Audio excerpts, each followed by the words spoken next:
Good morning. How are you all? It's good to see you all today on this wonderful rainy day here in Fort Worth, Texas. I'm sure it's wonderful weather throughout the rest of the country.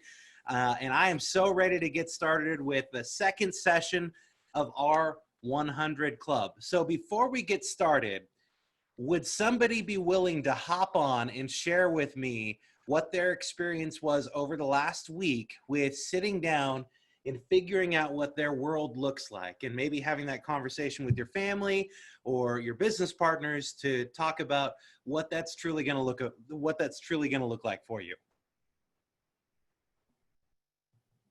Don't all go at once. Anybody can hop on. Sally, go ahead.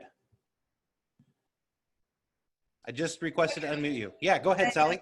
Yeah, I got with my husband that night, actually, that you talked about it, and told him, I said, you're a big part of my business. We need to set our goals of what we actually want, because we haven't been setting goals of what we want. We just have been doing it. And so we sat down and we talked about it, and which encouraged him to go to his database. And because I said, I've got to have some new people.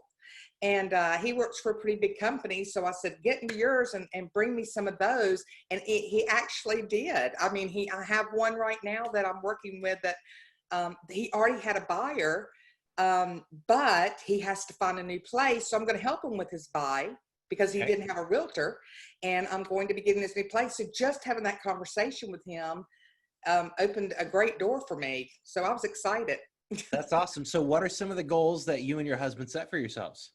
Well, we aren't real extravagant people, but we decided that we want to move. We want to move out, and we want to have some land. And we have always wanted to have our own boat. So there were some things like that we did. We also are really big into a particular charity. I keep my grandgirls. They were micro preemies, and so they are with me since birth. They were under 2 pounds apiece, and so we are very involved in an organization for that. So that's important to us. And we would like to, they're 9 now. So we would like to help those parents that are having to go through that, and that's very important to us. So we want to be able to spill over into that also. So it was pretty exciting conversation. I never thought, I'm 59.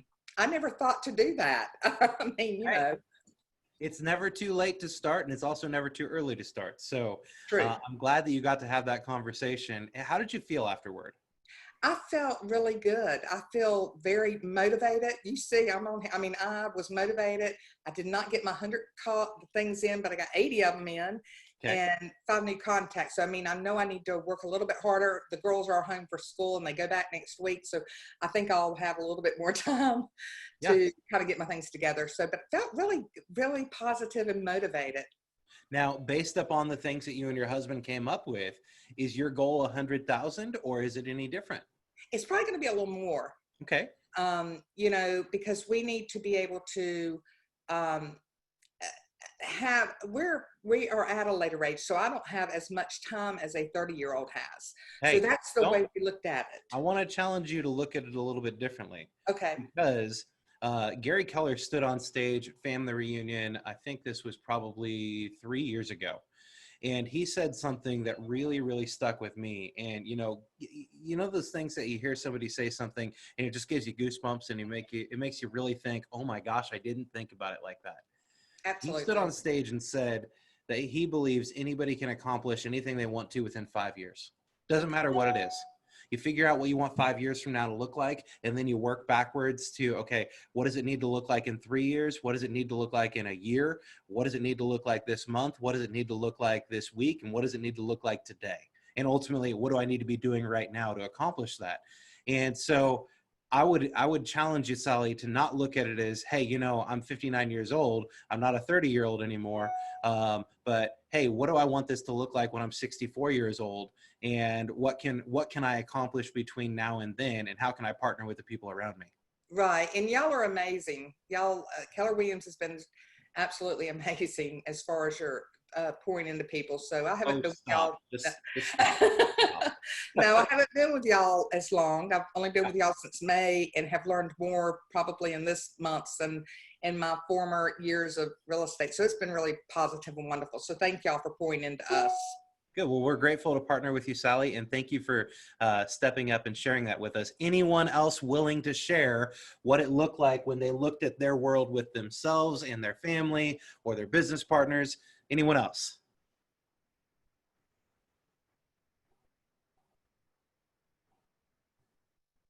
Bueller? Bueller? We got to have at least one more person before we move on.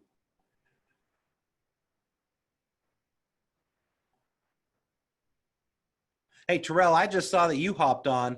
Did you or anyone in your market center talk about looking at their world with their family this last week or their business partners and what that conversation ended up leading to within what their goals end up needing to look like? You're muted, Terrell. Absolutely, Scott. Okay. Yeah, so I had several conversations. Actually, we were around the coffee pot, which is rare during this COVID. But I have had agents coming back in, and we had that discussion. We had the follow-up discussion actually last Friday, and what has come about, 2 out of those 3 people talked about they have to raise that goal if they want to make that one. One young lady, actually, her son is going to school, so the school, he'll be in college in 2 years. He's a rising sophomore, and when she really dug down to where he's thinking about going to school and things of that nature, she went home and looked that up. That's 40 grand. 40 grand a year, right? Yeah, 40 grand a year. So she's like, okay, I at least want to have, a good majority of that worked into my plan. Yeah. So that was just one thing. When you start really looking at this, but guess what, Coach? So I say, all right, well, go redo your numbers. And she came back, knocked on my door probably 2 hours later, and she said, hey, I only have to do 5 more transactions. Okay. Because remember, that set cost is already there. That doesn't, her taxes went up just a little bit, but because of all those other set costs, especially being with KW, her cap is there already. So those extra deals, she's, basically are all to the 100% good, other than taxes. Yeah. So it was pretty eye-opening for her then. Very eye-opening. She was right there. It changed by 4.5 deals, so we rounded it up to 5. Yeah. And with her doing those extra 5 deals, she's able to pay for her son to go to the college that he wants to go to. Of choice, right? There you go. Of choice. There you go. All right, so we're going to go ahead and jump into what we're going to talk about today.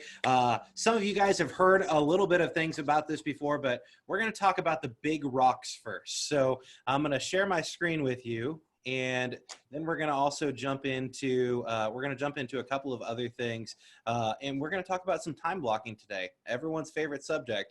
But if we're going to make $100,000, we're going to have to talk about what our calendar is going to need to look like in order for us to accomplish that. So we're going to go ahead and jump in right now on my PowerPoint here. I'm going to share this.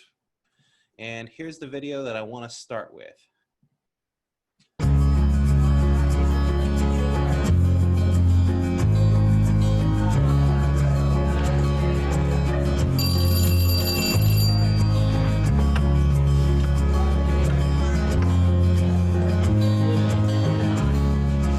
Good afternoon, everyone. Good afternoon.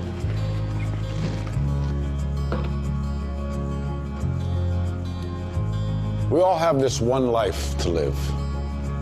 A fleeting shadow amongst all that exists in this vast universe. We have the ability to accomplish anything, truly anything, if we use our time wisely.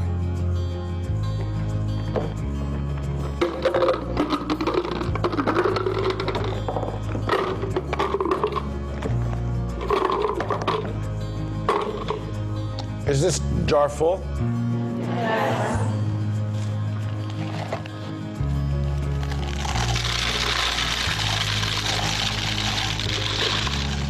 And is it full now?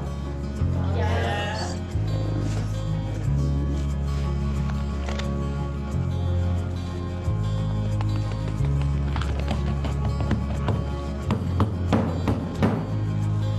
And how about now? Is the jar full now?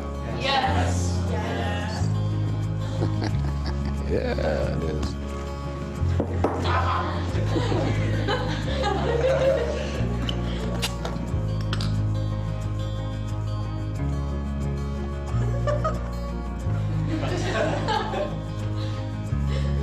Now, I want you to recognize that this jar represents your life. The golf balls are the important things, your family, your friends, your health, and your passions. The pebbles are the other important things, your car, your job, your home. The sand is everything else, it's just the small stuff.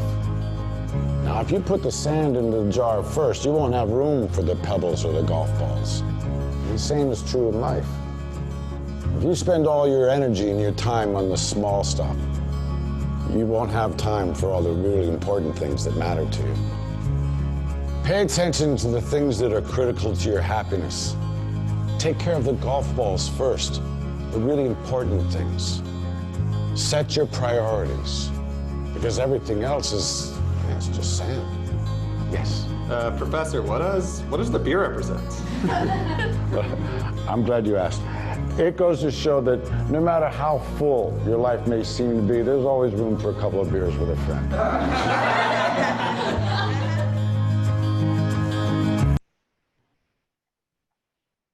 So, what are the big rocks?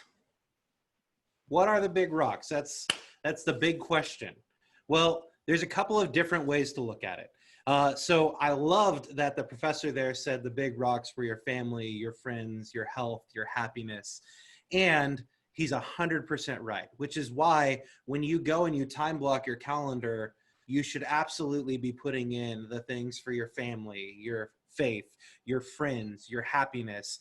And I'm going to also challenge the professor there a little bit, because your business is one of your big rocks as well. Okay.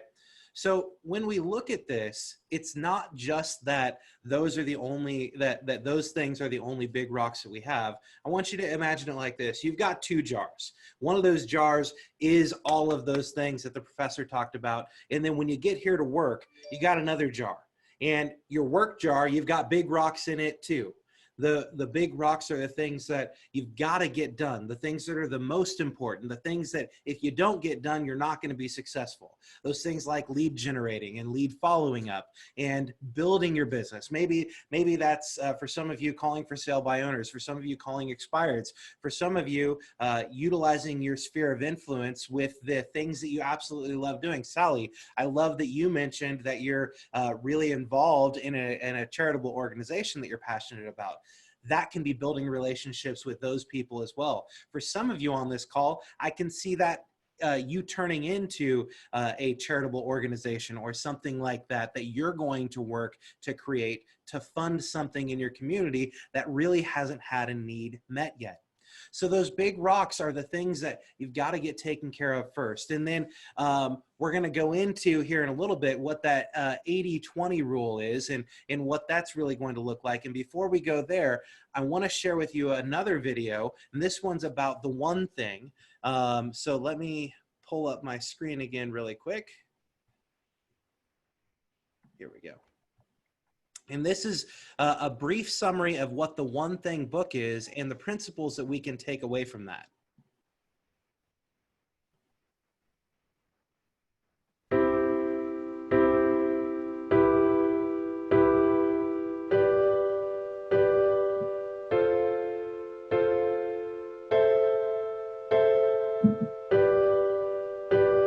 I spelled Gary Keller wrong. If you chase two rabbits, you will catch neither one. We all have some sort of goals in life. Some have less of them, some have more of them. I had quite a bit of them. I wanted to go to the gym 6 days a week, meditate for 2 hours each day, solve a Rubik's Cube 100 times every day, and make YouTube videos all while working a full-time job. Then I read this book, The One Thing, and it opened my eyes to the fact that extraordinary results are determined by how narrow you make your focus. I was trying to do everything instead of making one thing my priority and working on it. Could I become a master of everything I was doing? No. The best I could become is average or mediocre in everything. Every successful person has his own one thing. Look at Tiger Woods, for example. His one thing is golf. Does he play the piano and read every day? I don't think so. He made golfing his priority and he became a master of it by focusing on it every single day. That doesn't mean you should drop all the activities completely and do just one thing in your life. That would be a mistake. But my goals aren't to be a bodybuilder, a Rubik's Cube champion, nor a Buddhist monk. So I limit these activities so I have more time for my one thing. Find out what your one thing is and make sure you focus on it every single day so you too can achieve extraordinary results. So there are 3 things I would like to talk about today. First is a myth of a disciplined life, second is multitasking, and third is time blocking. There is this idea that a successful person is a disciplined person who leads a disciplined life. It's a lie. The truth is we don't need any more discipline than we already have. We just need to direct and manage it a little better. Success is actually a short race, a sprint fueled by discipline just long enough for the habit to kick in and take over. When we know something that needs to be done but isn't currently getting done, we say, if only I had more discipline. Actually, we need the habit of doing it and we need just enough discipline to build a habit. Research says it takes about 66 days, but remember, success is sequential, not simultaneous. No one actually has the discipline to acquire more than one powerful new habit at a time. Super successful people aren't superhuman, by the way. They've just used a selected discipline to develop a few significant habits, one at a time, over time. There are kids studying while eating and adults driving while texting. They probably think they're saving time this way, but when you try to do 2 things at once, you can't do either task well. The problem of trying to focus on 2 things at once shows up when one task demands more attention.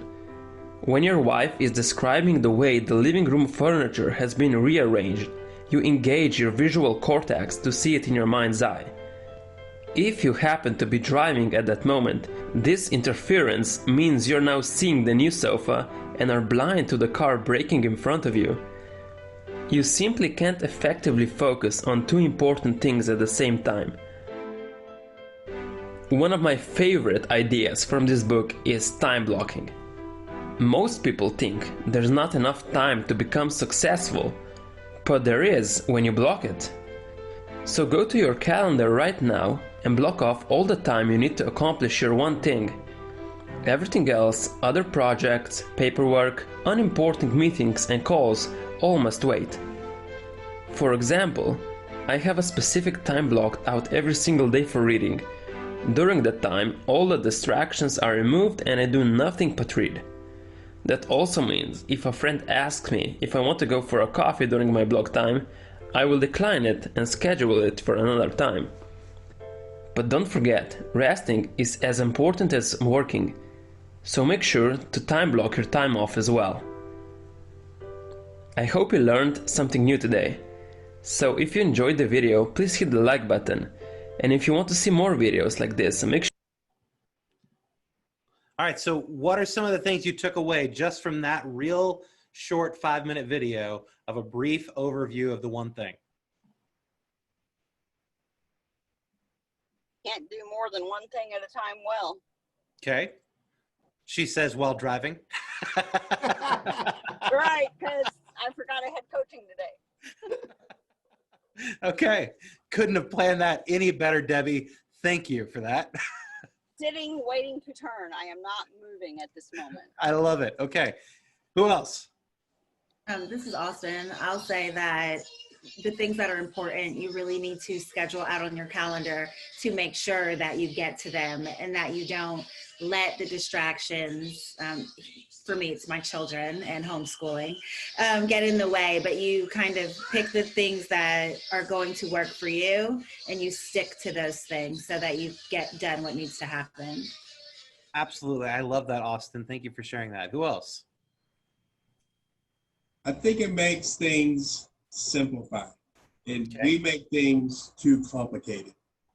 That it just breaks it down for you in a simple fashion.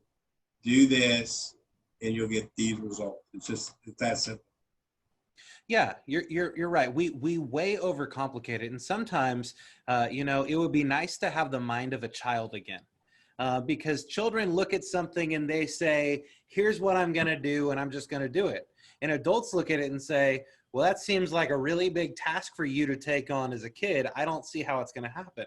And a lot of times, the children blow our minds because they're just so, adventurous and so willing to just do that they accomplish the things that they want to. So I want to tell you a real quick story about Michael Jordan. If you guys have not gone and watched The Last Dance, the ESPN documentary, it's now on Netflix. It walks you through Michael Jordan's career. And Michael Jordan, when he went into high school, he didn't make the basketball team. And that was really, really defeating for him, because he came from a family where it was all about sports. And keep in mind, Michael Jordan's first sport when he was growing up was actually baseball, which is why he ended up taking a career split halfway through his NBA career to go and play baseball for a season. Yet he had started to transition toward basketball, and he didn't make the basketball team his first year in high school. And that was really, really defeating to him. So he had two choices right there. He could have given up and not gone after it anymore, which is what a lot of adults tend to do. But he still had that mindset of childlike thinking, because he was in a place where he could still get better. And he saw that in himself. So he woke up every single day at about 4 o'clock in the morning and was out shooting baskets in his driveway, getting better and better and better and better. And we all know that Michael Jordan is like the #1 basketball player probably of all time. And Kobe Bryant is right up there with him. And it just so happens to be that Michael Jordan was the one person that Kobe Bryant really, really looked up to. And so Michael Jordan, when he was inducted into the NBA Hall of Fame, this is one of my favorite parts about the whole thing. Do you know who he invited to sit in the stands or in the audience when he was inducted into the NBA Hall of Fame? He invited the one person that beat him out for making the basketball team that year, because that was his motivation. That was his driving factor, was to get better. And he had so much gratitude for someone else being better than him at that point in time, because that's what drove him to ultimately be more successful. So we've got to be like those people. We've got to look at it and say, okay, not how can I do it, but what do I need to, not how is that possible, how can I do it is the way that we need to look at it.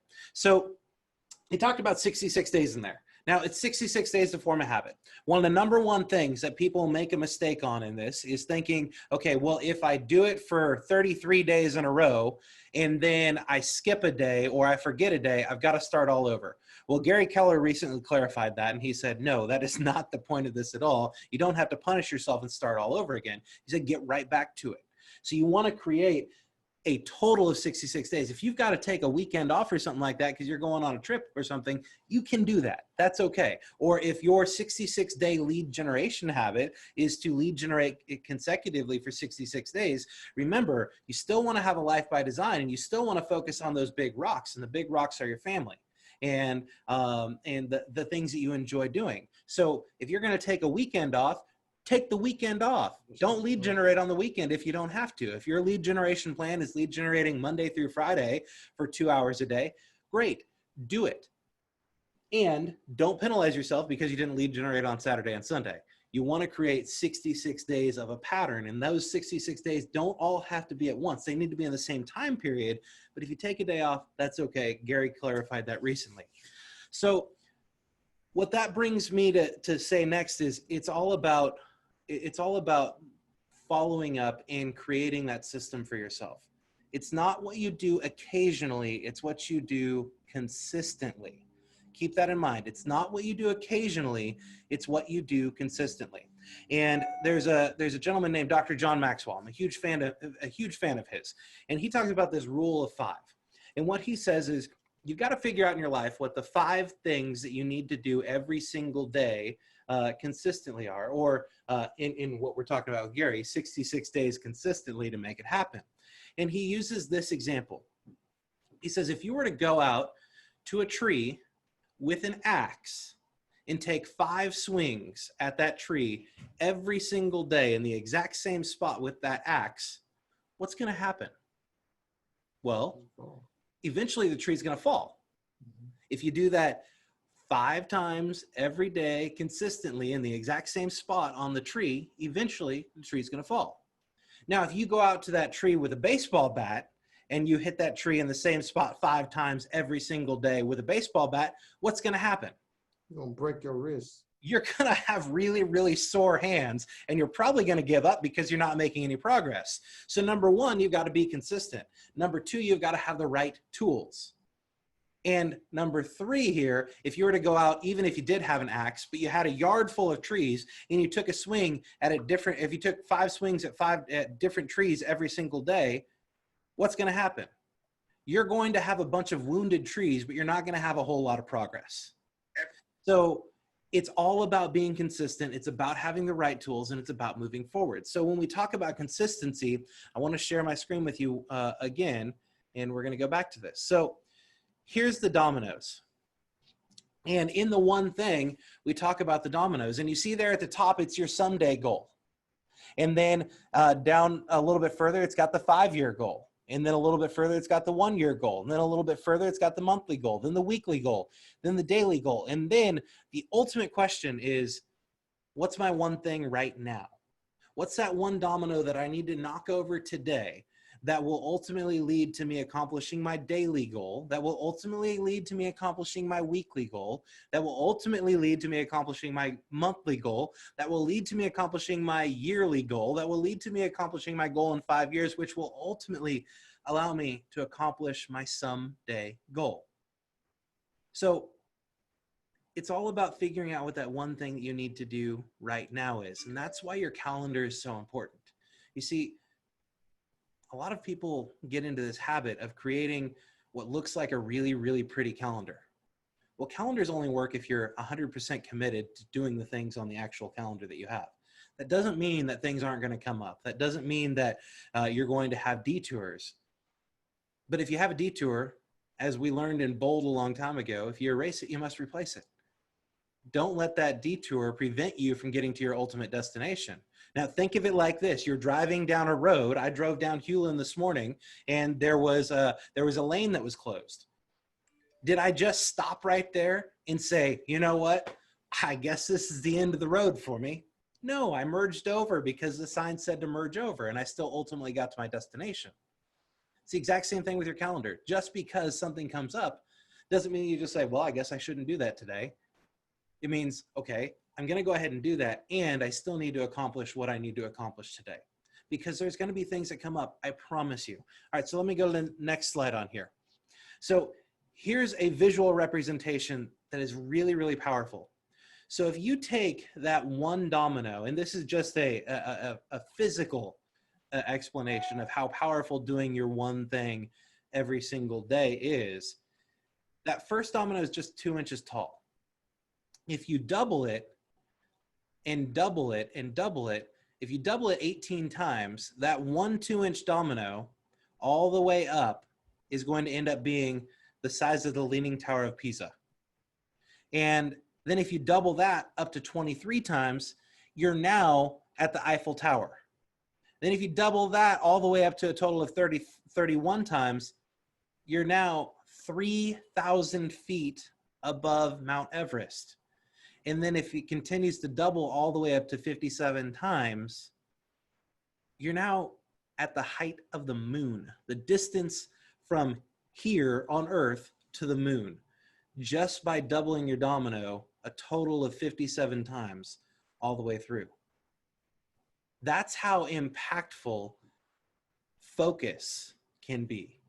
When you focus on things, you're going to have some major results, as long as, like we said a minute ago, you're consistent at it and you create a habit. You see, COVID-19 is a blessing and a curse for us. It's a blessing because it's allowed us to look at our businesses and figure out new ways to do them. It's a curse, and here's why. Because many of the places in our country, I know here in Texas, and I know definitely in Atlanta, and I know a lot of other places in the country were shut down for at least 2 months, many of them 3 months. Well, if you look at that, there was more than 66 days in that time. So every single person created new habits during that time that COVID happened.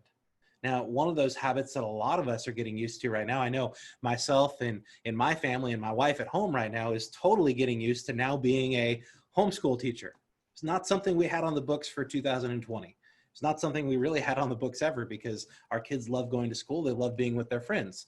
Yet, we've had to create new habits. And for those of you right now who are in that situation where you have to be that teacher for your children and you have to provide for your family, that's going to require you to create new habits during this time. So one of those things that you can ask yourself is, if I've got to teach my kids for 4 hours a day and I still want to have a total of an 8-hour workday, let's count 4 of those hours of your workday as working with your kids. And let's go ahead and say, well, what would it look like to be able to run my business effectively in 4 hours a day? Now, is it possible for you to run a real estate business that makes well over $100,000 in net income every single year on 4 hours a day? You better believe it is. There's many people in our industry that do it. So now's your opportunity to recreate that habit and to become even more effective than you ever were before, because I would challenge you to go and interrogate your calendar from before COVID and see how much time you were actually spending on your business. Because statistically, the average real estate agent in our entire industry spends less than 2 hours a day actually focusing on their business. Less than 2 hours. Now, they also have a pretty small income, because the average income, according to an article that I read the other day, I believe it was in Forbes magazine, the average income for a real estate agent is $67,000. That's gross income. That's not even counting taxes or anything like that. So in all reality, it's like $42,000 is what the average income would be after they've paid splits and taxes and all that stuff. So you've got an opportunity right now to recreate what your schedule needs to look like, which brings us to this slide right here. You've got your to-do list, which so many people have. I was notorious for this. I had Post-it notes galore in my office when I was an agent in production. And what I realized by having those Post-it notes galore on the window behind me was that I didn't focus on the people who I should really be contacting, and they just became lost in the shuffle. And one day when I went back through that, I realized that I had about $47,000 sitting on my window that closed with other people because I didn't have a system and I didn't have a way to follow up with it. So going back to the to-do list, every single day there's going to be a certain amount of things that we should be doing. We've got to accomplish, and we create things that we create a list of different things that we could do. But what a success list is the things that we should do. It's those things that are ultimately going to lead to us being successful, to us accomplishing our one thing. And the best way to think about it is like this. Let's say that you have a list of 25 things. So you got a list of 25 things. If you were to break that down to the top 20% of those 25 things, you would be left with 5 things, right? Okay. So, and then if you were to break that down to the 20% of that, you'd be left with 1 thing. And then if you were to go back and look at that entire list, the things that you should do will eliminate a lot of the things that you could do simply because they don't become as important. And we're naturally apt to look for the things that are easiest, which could be on our could-do list instead of our should-do list. So keep that in mind when you're looking at your calendar and figuring out the things that really need to go on it. So I'm going to put this on there and say, now double it. Well, what that means is in Bold a long time ago, we'd ask you to set a goal and we'd tell you, okay, now double your goal. Not going to tell you to do that. What I am going to tell you to do is you figured out how many appointments you need to go on to accomplish your goal for the year. So in the case that we did last week, it was a total of 22 transactions, which was going to require you to go on about 36 appointments for the year. So I say now double it. I don't want you to double the amount of transactions. I want you to double the amount of available appointments that you have. Now we're going to talk a little bit about time blocking. So if your goal is to go on 36 appointments a year based upon the economic model that you did, I want you to go ahead and double that and say that you're going to go on 72 appointments for the year. That way you have the ability to time block for 72 appointments on your calendar. Or if you want to make it even easier, time block for 2 appointments a week. Just put 2 available appointments on your calendar every single week. The reason you do that is so that when you're making those calls and you are lead generating and somebody says, you know, I'd really like to meet with you, that would be great. You don't do it entrepreneurially. You don't just look at your calendar and say, oh gosh, I'm available all day on Friday, or I'm available all day on Saturday. You can look at your calendar and teach and treat it as though you're a doctor or a lawyer. If you called your doctor's office and you said, hey doc, I'm not feeling well, I need to come in for an appointment. And your doc said, well, gosh, just so happens I'm available all day today.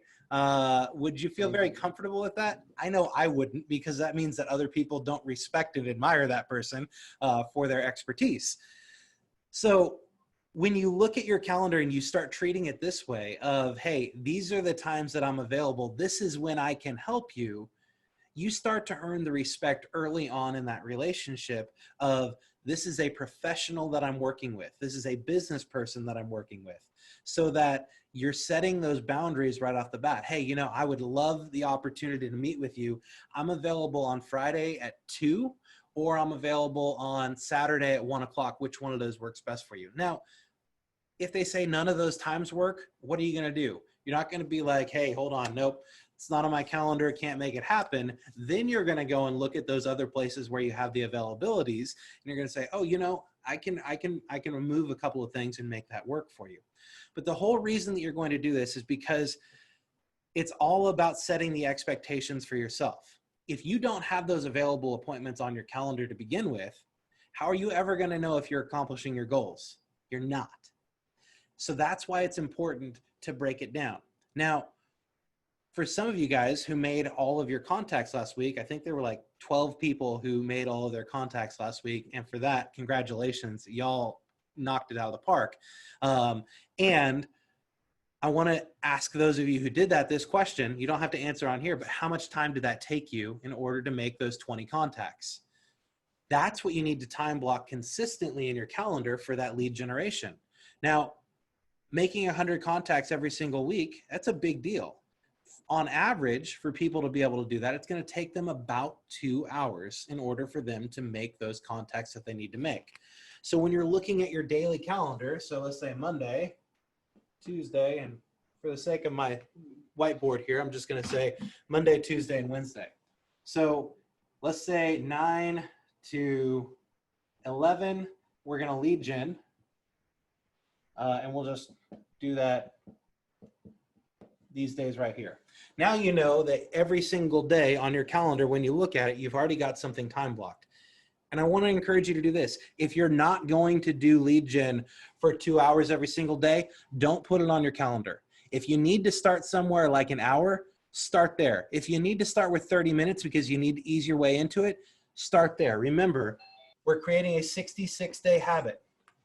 And if you need to incrementally make that a little bit better and a little bit better each day, you can. I don't want you to set yourself up for failure. I want you to set yourself up for success. So if you're not making those 20 contacts every single day right now and you're only able to make 5 or 6, fine. Do what you need to do. And remember, incrementally, we want to get a little bit better. So if you're only able to make 5 contacts today, make it your goal to make 6 tomorrow. Make it your goal the next day to make 7. Make it your goal the next day to make 8, and then 9, and then 10. There's this Japanese philosophy called Kaizen. And what Kaizen says is every single day, I'm going to do something to get just a little bit better. And that's the way that I want you to look at this as well. You don't have to go and change the world right this second. Start with where you're comfortable and just on the edge of uncomfortable, because you can't get better unless you're willing to get different. So time block for your lead generation. Like I said, if that's 30 minutes to start, fine. 30 minutes to start is great. Start where you're comfortable, start where you need to be. And then work up every single day. So you know that your lead gen time is going to be whatever it's going to be. And then let's say that you need those 2 appointments every single week. For some of you, it's going to be a few more than 2 appointments. Put them on your calendar. Maybe it's 2 appointments, Tuesday, Thursday. Maybe you're going to do one on Wednesday and one on Saturday because you want an available appointment for those people on the weekends. That's fine. Just make sure that you time block that on your calendar so that you have a visual representation of being able to accomplish it. And then I want you to do something else. Those goals that you have set for yourself, so 22 transactions so I can, or 22 transactions so we can, or 22 transactions will allow me to live this life. Remember, we're going to tie that to the life that we want to live. We're going to tie that to what we truly want to accomplish, because it's not just a number we're looking to accomplish. I want you to put that in front of you wherever you're lead generating. And as you set those appointments, and on that goal for your transactions, I want you to also below that put how many appointments that's going to take. And then below that, I want you to create a tally mark, or I want you to create a sticker board, or whatever it is that's going to allow you to have a visual representation of the progress that you are making. Because if you can't see yourself making progress, you start to get defeated.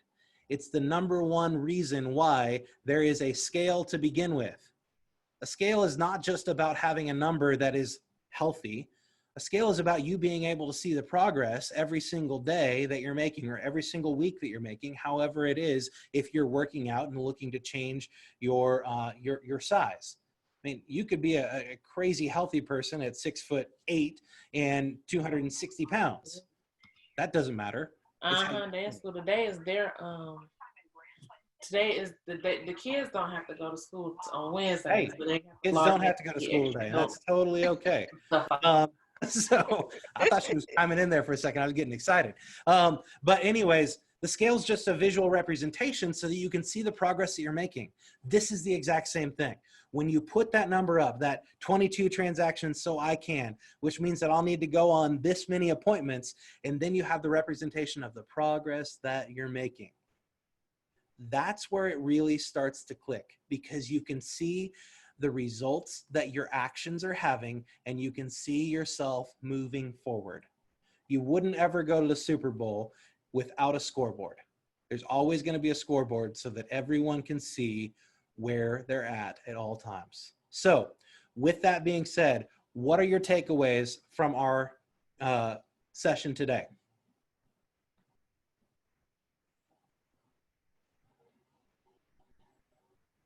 Don't wait. Start today. Don't wait. Start today. Okay. Rebecca? Yes. Don't calendar the time if you're not going to do it. Calendar the time you're going to do, so you don't, like, I didn't make it and it's a defeat. So stay positive. Start where you know you can accomplish, and then every single day get a little bit better on top of that. Absolutely. All right. Who else? Yeah, I have 2, Coach. Time block and change your to-do list into a success list. Absolutely. Absolutely. That to-do list is great. And the success list is even better, because the success list will ultimately lead us to the results that we're looking to have. The to-do list is just going to lead us to a bunch of things, and it's going to lead us to those detours all over the place that are probably going to put us right back where we started. Okay. Anyone else? Be intentional about your time blocking. Be intentional with your time blocking. Good. What does that mean to you, Antoinette? What is that going to look like for you this week?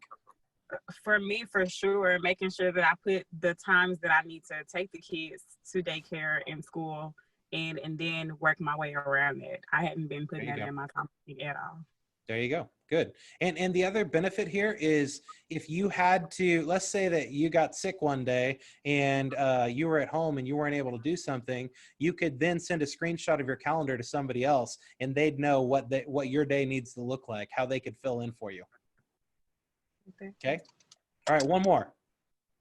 Be professional, not entrepreneurial when it comes to setting appointments. Amen to that, Hank. Yes, it is all about being professional. It's all about sharing the expectations on the front end so that people treat you the way that you want to be treated and they look at you as a true business person. Absolutely. And by the way, Hank, you get a whole lot less calls at 11:30 at night when you start being professional on the very front end. All right. So here's what I want to share with you. Next week, we will not have a call because next week is Mega Camp week. If you're not signed up for Mega Camp, go and talk to your team leader. Go and talk to your leadership team in your office, and we will help you get signed up for Mega Camp. It's going to be a pretty powerful session, pretty powerful altogether. When you sign up for Mega Camp, you're going to be able to choose from three things: leads, listings, or leverage. Right now, for most of the people in this group, I'm going to say that number one thing is leads. And that's going to be the path that you're going to be able to choose at Mega Camp. And then when you choose that one thing, it's going to say, hey, here's all the different classes that you can attend that are going to help you with the leads portion of what you're looking to accomplish in your business. And also, if you're having trouble with coming up with some of the money for Mega Camp or something like that, come and talk to us. We will work with you. We'll find a way to make it a win-win for you and help you to be able to get there. With that being said, we will not have a call next week. We will have a call the following week, and we've got a very special guest who's going to be joining us on that call and is going to share a pretty powerful story with you. So that's going to be in 2 weeks. Y'all have a wonderful day. I'm so grateful to be a part of this journey with you, and together we're all going to make $100,000 in net income. Y'all have a wonderful day. I'll talk to you soon. Bye.